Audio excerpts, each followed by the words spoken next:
하나님 말씀 함께 보겠습니다. 함께 보실 하나님 말씀은 역대하 7장 1절에서 22절까지입니다. 역대하 7장 1절에서 22절까지 우리 다 찾으신 줄 알고 한 목소리로 함께 합독하도록 하겠습니다. 함께 읽습니다. 시작.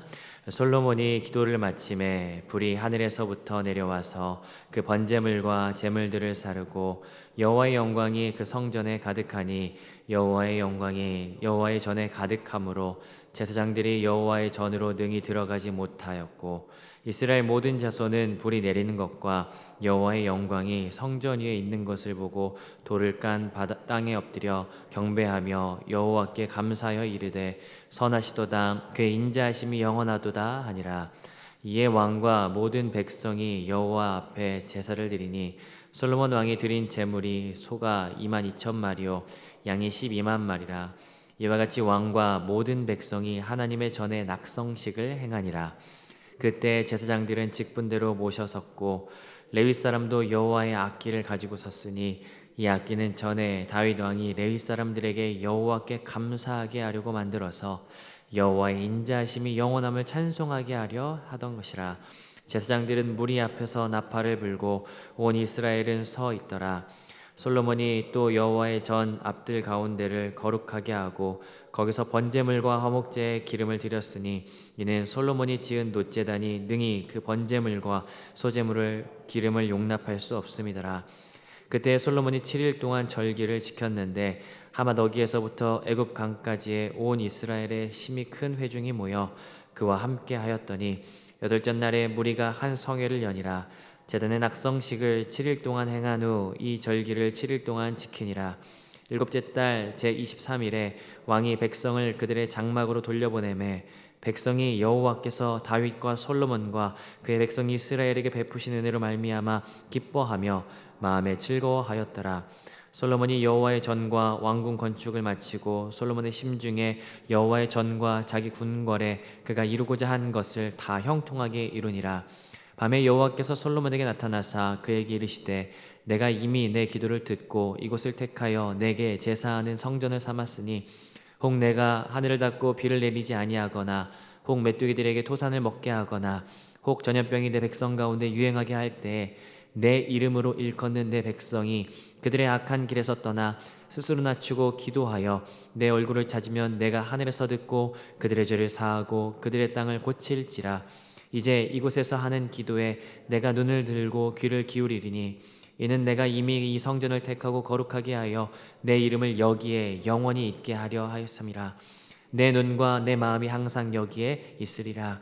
내가 만일 내 앞에서 행하기를 내 아버지 다윗이 행한 것과 같이 하여 내가 내게 명령한 모든 것을 행하여 내 율례와 법규를 지키면 내가 내 나라의 왕위를 견고하게 하되 전에 내가 내 아버지 다윗과 언약하기를 이스라엘을 다스릴 자가 내게서 끊어지지 아니하리라 한 대로 하리라. 그러나 너희가 만일 돌아서서 내가 너희 앞에 둔 내 율례와 명령을 버리고 가서 다른 신들을 섬겨 그들을 경배하면 내가 너희에게 준 땅에서 그 뿌리를 뽑아내고 내 이름을 위하여 거룩하게 한 이 성전을 내 앞에서 버려 모든 민족 중에 속담거리와 이야기거리가 되게 하리니 이 성전이 비록 높일지라도 그리로 지나가는 자마다 놀라 이르되 여호와께서 무슨 까닭으로 이 땅과 이 성전에 이같이 행하셨는고 하면 대답하기를 그들이 자기 조상들의 애굽 땅에서 인도하여 내신 자기 하나님 여호와를 버리고 다른 신들에게 붙잡혀서 그것들을 경배하여 섬김으로 여호와께서 이 모든 재앙을 그들에게 내리셨다 하리라 하셨더라. 아멘. 이렇게 말씀을 살펴보도록 하겠습니다. 우리는 역대하를 같이 함께 묵상하는 중입니다. 특별히 역대하의 전반부 1장부터 9장까지의 솔로몬 이야기를 함께 묵상하는 가운데 있는데 그 가운데 이제 성전 봉헌식에 대한 내용을 우리가 같이 함께 살펴보았습니다. 어제까지의 내용이 바로 그 내용이었는데요. 솔로몬이 성전 뜰에서 이제 무릎을 꿇고 손을 들어서 하나님 앞에 기도하는 장면, 그 가운데 7가지 간구를 쏟아놓는 내용을 어제까지 함께 살펴보았죠. 그리고 오늘은 하나님께서 그 기도에 응답하셔서 솔로몬을 향해서 공동체를 향해서 말씀하시는 장면을 같이 함께 살펴볼 텐데 오늘은 장면에 따라서 4개의 단락으로 함께 나눠볼 수 있을 것 같습니다. 1절부터 3절까지는 불로 임하신 하나님의 임재를 우리가 보게 되고요. 4절부터 10절까지는 하나님의 임재에 대한 이스라엘의 14일 동안의 예배를 같이 함께 보게 됩니다. 그리고 11절부터 18절까지는 하나님께서 개인적으로 솔로몬에게 말씀하시며 약속하시는 장면인데요. 특별히 19절부터 22절까지는 그 언약이 지켜지지 않았을 때 어떤 저주가 임할지에 대해서 말씀하십니다. 오늘 간략하게 이 4개의 장면을 함께 살펴보도록 하겠습니다. 먼저 첫 번째 단락은 1절부터 3절까지로 볼 수 있습니다. 앞서 말씀했듯이 역대하 6장에서는 솔로몬이 7가지 간구를 쏟아놓는 장면을 우리가 함께 묵상했었습니다. 골자는 어디서든 어느 때든 누구든지 이 성전을 향해서 하나님께 기도한다면 하나님께서 들으시고 하나님 응답해 주십시오 라고 하는 간구였죠. 그런데요, 그 간구가 끝나자마자 오늘 7장 1절에서 이렇게 시작되어집니다. 우리 1절을 같이 한번 읽어보겠습니다. 시작. 솔로몬이 기도를 마침에 불이 하늘에서부터 내려와서 그 번제물과 제물들을 사르고 여호와의 영광이 그 성전에 가득하니 불이 하늘에서부터 내려왔습니다. 그래서 번제물들을 모두 불태우셨죠. 성경 속에는 하나님께서 제단 가운데 불을 내리셨던 사건들이 있었습니다. 레위기 9장에 보니까 제사장 미임식 가운데 하나님께서는 번제단에 있는 제물을 태우셨고요. 열왕기상 18장에 보니까 갈멜산에서 바알의 제사장과 참 하나님이 누구신지 대결을 할 때 하나님께서는 불로써 임재하셔서 그 제단의 제물들을 모두 태우셨죠. 그리고 여기 솔로몬이 기도할 때 제단의 불로 하나님께서 임하시는 것을 오늘 보게 됩니다. 마치 솔로몬의 기도 가운데 그래 내가 그렇게 응답하겠다, 내가 그렇게 행할 것이다 라고 하시는 것처럼 말이죠. 여러분, 사람들이 얼마나 놀랬을지 한번 상상해 보면 좋을 것 같습니다. 우리는 밤하늘에 별똥별 하나만 떨어져도 와 신기하다 놀라는데 이 불이 제단에 임했을 때 그 현장 가운데 있었던 사람은 얼마나 놀랬을까. 특별히 1절부터 3절까지 보니까 계속해서 반복해서 나오는 표현이 여호와의 영광이 가득했다라고 이야기를 하는데, 그래서요 3절 같이 보겠습니다. 3절 함께 읽습니다. 시작. 이스라엘의 모든 자손은 불이 내리는 것과 여호와의 영광이 성전 위에 있는 것을 보고 돌을 깐 땅에 엎드려 경배하며 여호와께 감사하여 이르되 선하시도다, 그의 인자하심이 영원하도다 하니라. 사람들이 엎드려서 하나님 앞에 경배하기 시작합니다. 감사의 고백을 외치기 시작하는 거죠. 이것이 하나님의 임재에 대한 사람들의 반응이었습니다.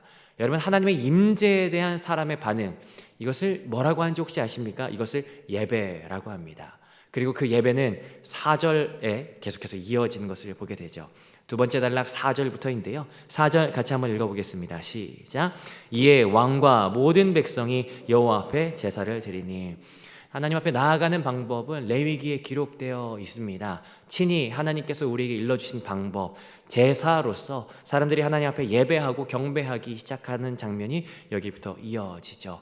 그리고 5절에 계속해서 이어지는 내용, 드려진 짐승이 5절에 보니까 소가 22,000마리, 양이 12만 마리다 라고 이야기합니다. 굉장히 많은 양입니다.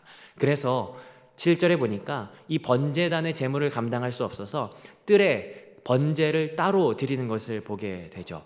여러분, 이런 기록은 성경 어디에도 없습니다. 한마디로 말하자면 이 장면은 전무후무한 하나님 앞에 드리는 아낌없는 경배라고 볼 수 있지 않을까라는 생각이 들어요. 6절에 보니까 어떠한 장면들이 그려집니까? 제사장, 레위 사람들은 온갖 악기들을 총동원해서 하나님의 인자하심이 영원하심을 찬양하기 시작하죠. 아마도 이전에 없었던 노래, 새 노래로 하나님을 찬양하고 높여드리는 예배가 이 가운데 울려 퍼지기 시작합니다.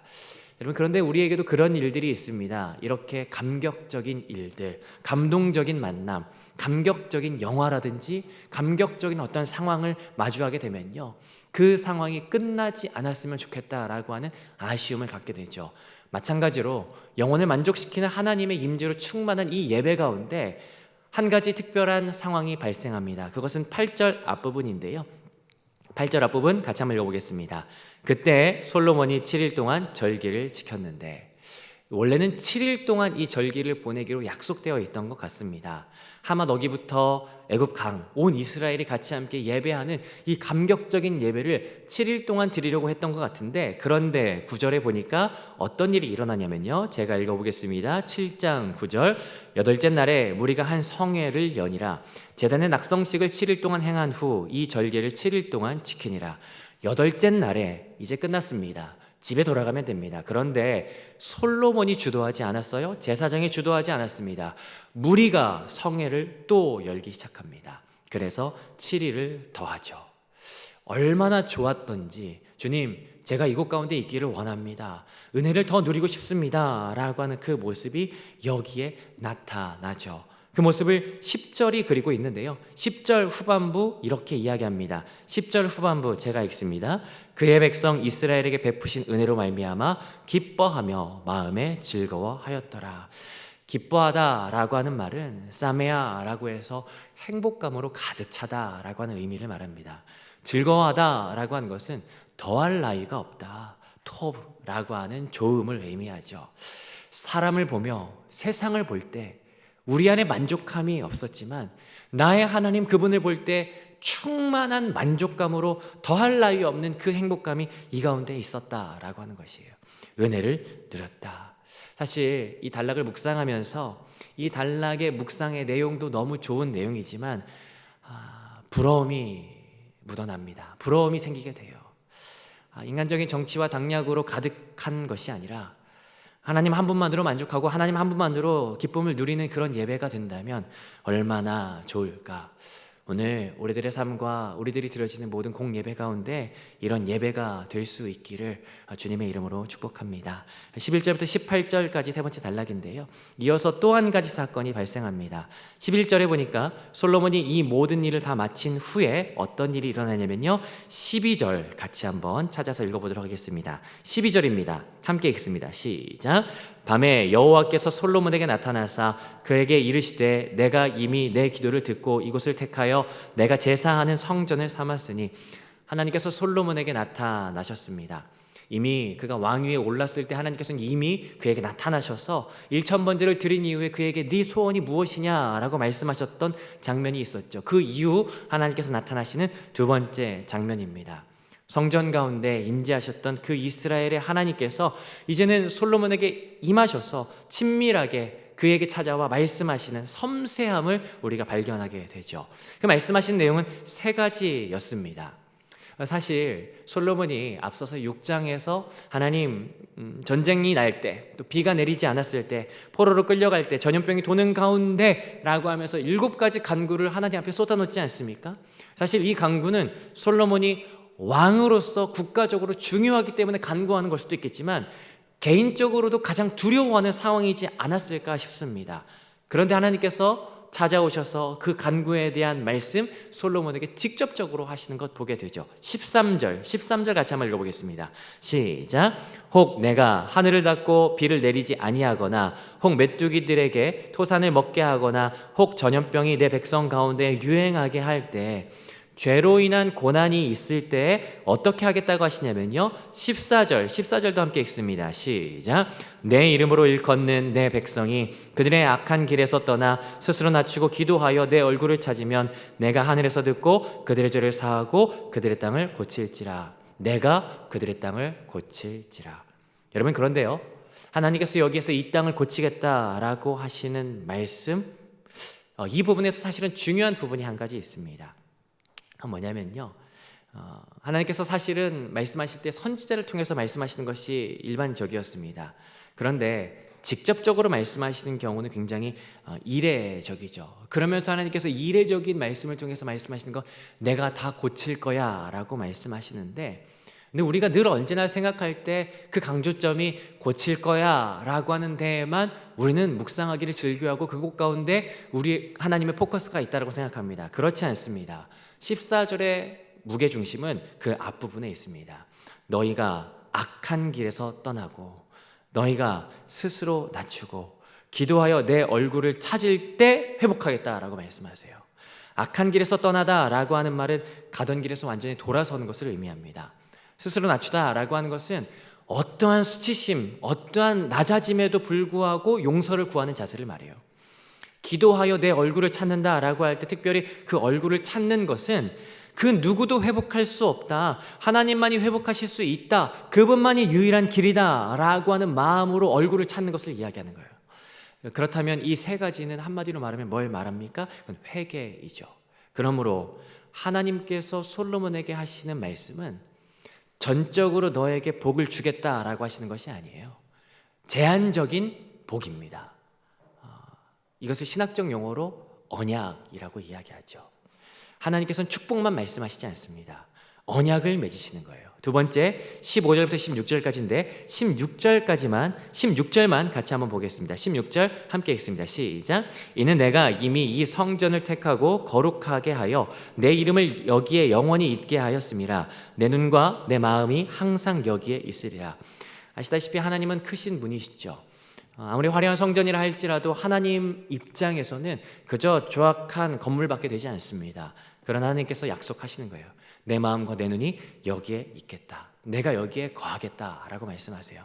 그런데 잊지 말아야 될 게 성전이 그럴만해서 하나님께서 머무시는 것이 아닙니다.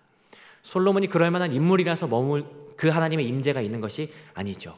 여기 분명히 이야기합니다. 내가 택하고 내가 거룩하게 했기 때문에 내가 거하는 거다.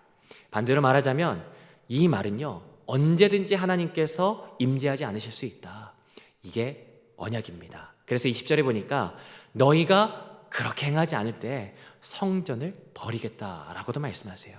세 번째도 말합니다. 18절인데요. 세 번째는 뭡니까? 내 아버지 다윗과 언약한 이 약속을 이스라엘에서 끊어지지 않게 하겠다. 마찬가지로 이 말씀도 그냥 단순히 축복이 아닙니다. 조건이 붙어요. 내가 내게 명령한 이 모든 말씀을 지켜 행하면 끊어지지 않게 하겠다라고 하는 17절의 조건이 붙죠. 그러므로 이 모든 것을 종합해서 볼 때 하나님께서는 솔로몬에게 다시 언약하는 것이다 라고 하는 것을 우리가 살펴볼 수 있습니다. 그리고 그렇지 않았을 때 너희가 어떤 일이 있을 거냐면 네 번째 단락 19절부터 22절까지 들어가는데요, 우리 19절부터 20절까지만 같이 한번 읽어보겠습니다. 너희가 그러지 않을 때 어떤 일이 일어나냐면요, 19절 20절 함께 읽습니다. 시작. 그러나 너희가 만일 돌아서서 내가 너희 앞에 둔 내 율례와 명령을 버리고 가서 다른 신들을 섬겨 그들을 경배하면 내가 너희에게 준 땅에서 그 뿌리를 뽑아내고 내 이름을 위하여 거룩하게 한 이 성전을 내 앞에서 버려 모든 민족 중에 속담거리와 이야기거리가 되게 하리니. 그러나 너희가 내게서 돌아선다면, 언약에 신실하지 않다면, 그렇지 않다면 어떻게 하겠다라고 하냐면요, 20절 세 가지, 너희를 그 땅에서 뿌리 뽑아내겠다. 성전을 버릴 거고 민족 중에서 속담거리와 이야기거리가 되게 하겠다라고 하는 것이죠. 한마디로 가만히 두지 않겠다라고 하는 말씀입니다. 그러나 하나님 안에 거한다면요, 그 언약은 놀라운 복으로 이들에게 주어지는 것을 보게 됩니다. 말씀을 정리해 보겠습니다. 하나님께서는 솔로몬의 기도 가운데 오늘 불로써 응답하셨습니다. 그러자 그 하나님의 임재에 대해서 사람들이 반응하며 예배하기 시작했죠. 7일간 모였는데 그들이 7일을 더 연장해서 14일간을 예배합니다. 왜냐하면 그 예배 가운데 기쁨과 즐거움이 가득했기 때문이었습니다. 그리고 나서 밤에 하나님께서 솔로몬을 찾아와서 말씀하셨죠. 언약하셨습니다. 회개한다면 언제든 고칠 것이고, 그리고 너희가 회개하고 나의 말을 듣는다면 내 눈과 마음이 이곳 가운데 늘 있을 것이다. 다윗과 맺은 언약이 영원히 보존되도록 하겠다. 그러나 돌아선다면 뽑아내고 성전을 버릴 것이고 사람들에게 이야기거리가 되게 하겠다라고 하는 것이 오늘 본문의 내용이었습니다. 오늘 본문의 말씀을 통하여 우리가 발견하게 되는 하나님은 어떤 분이십니까? 하나님은 그 얼굴을 찾는 자에게 한없는 영광과 은혜를 허락하시는 분이시죠. 그러나 동시에 그분의 얼굴을 떠난다면 아무리 화려한 성전도, 아무리 화려한 영광도 아무 쓸모없게 만드시는 분 또한 하나님이십니다. 그렇다면 오늘 우리가 이 말씀을 통하여 우리가 순종하고 믿어야 할 교훈은 무엇입니까? 단 한 가지입니다. 하나님을 가까이 하자. 아침에 같이 함께 찬양했듯이 주께로 가까이, 주께로 가오니. 나의 평생에 하나님 나와 동행하여 주옵소서. 아니, 나의 평생에 하나님 제가 주님과 동행하겠습니다 라고 하는 고백이 오늘 우리 가운데 품어야 할 교훈이죠. 하나님은 그 얼굴을 구하는 자에게 은혜 베풀기를 주저하지 않으십니다. 하나님을 가까이 하는 자에게 하나님도 우리를 가까이 하시는 분 바로 주님이십니다. 그러므로 우리가 마음을 깨끗하게 하고 마음을 청결하게 하여 나의 유익과 나의 만족을 위한 하나님 앞에 나아감이 아니라 순전한 마음으로 주의 얼굴을 구하는 오늘 이 하루 되시기를. 그래서 하나님께서 예배할 때마다 우리에게 부으시는 그 기쁨과 즐거움으로 말미암아, 감당 못할 은혜로 말미암아 주님 앞에 붙들림 바 되는 오늘 이 하루 되시기를 주님의 이름 축복합니다.